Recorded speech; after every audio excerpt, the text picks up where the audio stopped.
법원에서 우편물을 받으셨다고요? 뭐? 형사재판이 잡혔다고?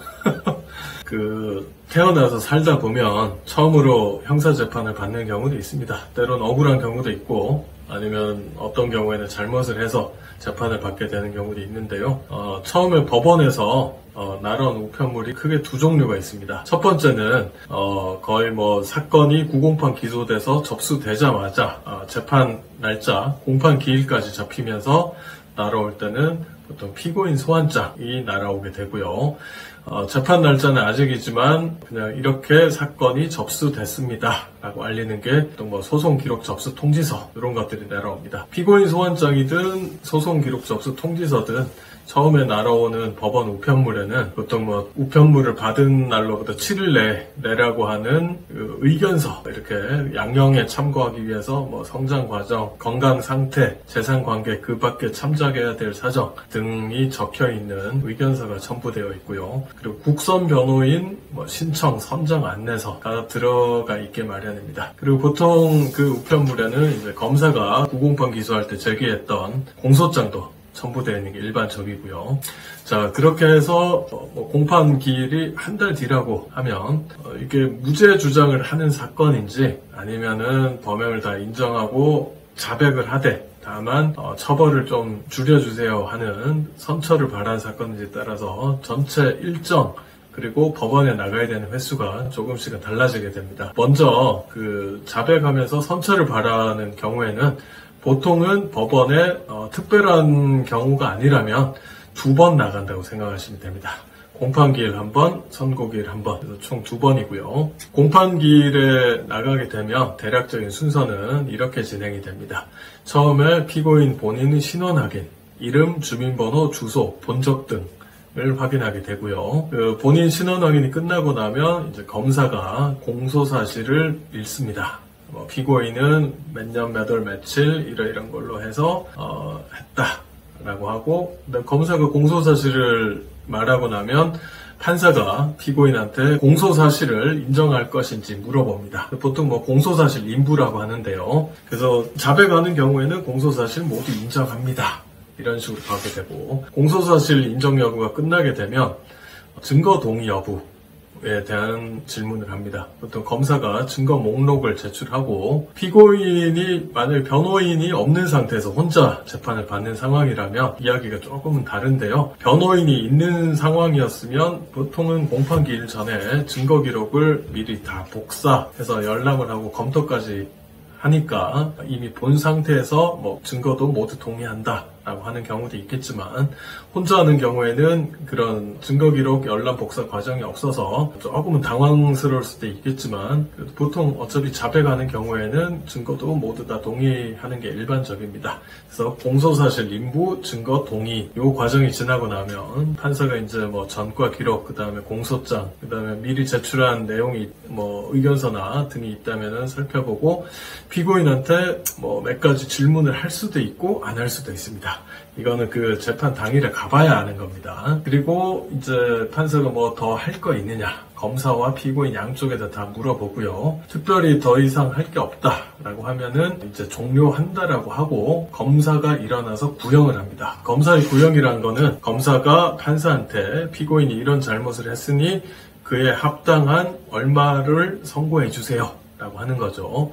보통 흔히 하는 말로 검사 구형이 징역 6년이다, 검사 구형이 징역 1년 나왔다 하는 때 그 구형이고요. 구형은 말 그대로 이렇게 선고해달라고 요청하는 거기 때문에 실질적인 처벌 수위는 나중에 잡히는 선고기일에서 판사가 선고를 할 때 나오는 게 중요합니다. 근데 보통은 그래도 검사 구형을 기준으로 해서 판사 선고 형량이 대체적으로 어떠 하겠다 라는 예측의 한 잣대 내지 지표로는 작용할 수 있겠습니다. 자, 검사 구형이 끝나고 나면 변호인이 있는 경우에는 변호인 최후 진술이 있게 되고요. 변호인이 없으면은 바로 피고인 최후 진술, 마지막 순서 피고인이 일어나서 하게 되는데, 보통 판사가 피고인 끝으로 하고 싶은 말이 있으면 일어나서 하세요 라고 안내를 하죠. 그래서 보통은 깊게 반성하고 있다, 다시는 같은 잘못하지 않겠다, 또는 개인 신상에 관련돼서 강조하고 싶은 이야기 등을 하는 거고요.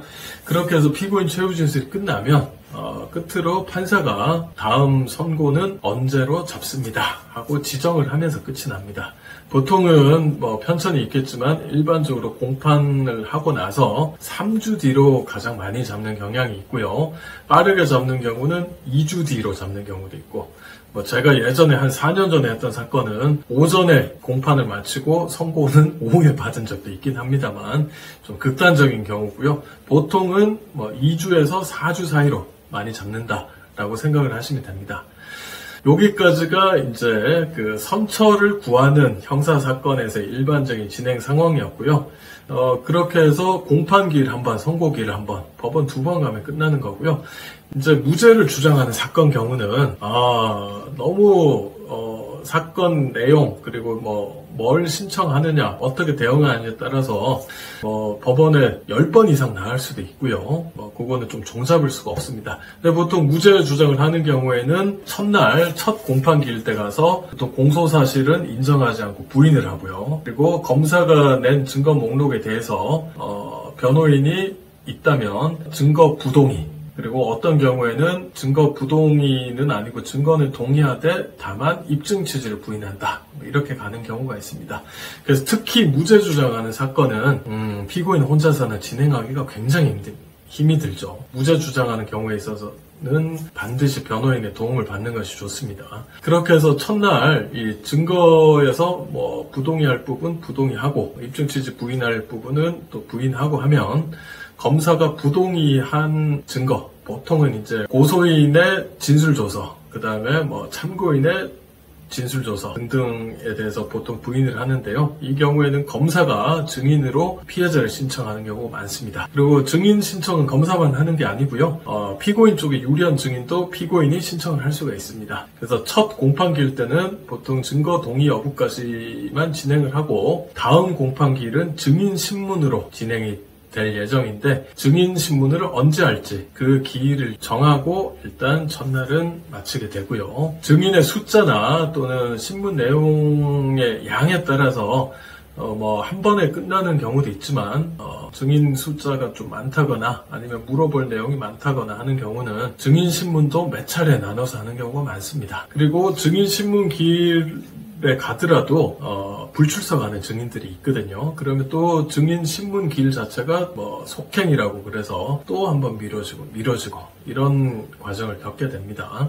그리고 증인 신문 때는 검사 그리고 변호인이 돌아가면서 질문을 하게 되고 그 다음에 그게 또 몇 차례 한 번 더 돌 수도 있고요. 그리고 중간중간에 재판장인 판사가 궁금한 부분을 물어보거나 하는 그런 경우가 있습니다. 그래서 이런 증인 신문을 다 거친 다음에 마지막으로 정리하는 공판기일 그리고 사건이 아주 복잡하지만 않다면 무죄 주장하는 경우라도 증인 신문이 보통 끝나는 날 공판도 변론 종결하는 경우가 많고 선고기일이 지정됩니다.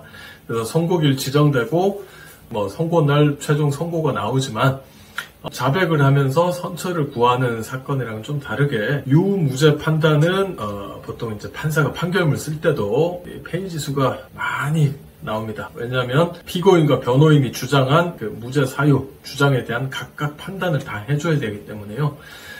무죄 주장을 하는 사건에 있어서는 선고기일이 평균 3주 뒤로 잡히는 게 아니고 한 달 이상으로 잡는 게 일반적입니다. 사건이 복잡하고 쟁점이 많았다, 무죄 주장하는 여러 가지 포인트가 많았다고 하는 경우에는 선고기일이 조금 더 뒤로 밀리는 경우도 있고요. 그리고 아주 드물게 사건 자체가 조금 처벌이 많이 센 편이고 그리고 쟁점 정리를 할 필요가 있다라고 하는 경우에는 처음에 공판기일이 잡히는 게 아니고 공판 준비기일, 그래서 예비적으로 나와서 변호인한테 재판장이 여러 가지 이런 입장을 물어보고 만약에 무죄 주장을 한다고 하면 어떤 취지로 할 것인지 물어보고 그 쟁점 정리만 하는 기일을 따로 잡는 경우도 있습니다. 형사 재판은 그래도 보통 민사 재판보다는 조금 스피디하게 진행을 하는 편인데요. 아주 빨리 끝나는 경우에는 선처를 구하는 자백 사건 같은 경우 구공판 기소돼서 선고까지 3달 안에 끝나는 경우도 있지만 첨예하게 무죄 주장을 하는 경우라면 1심 재판으로만 3년 넘게 걸리는 경우도 있습니다. 그렇게 참고하시면 좋을 것 같습니다.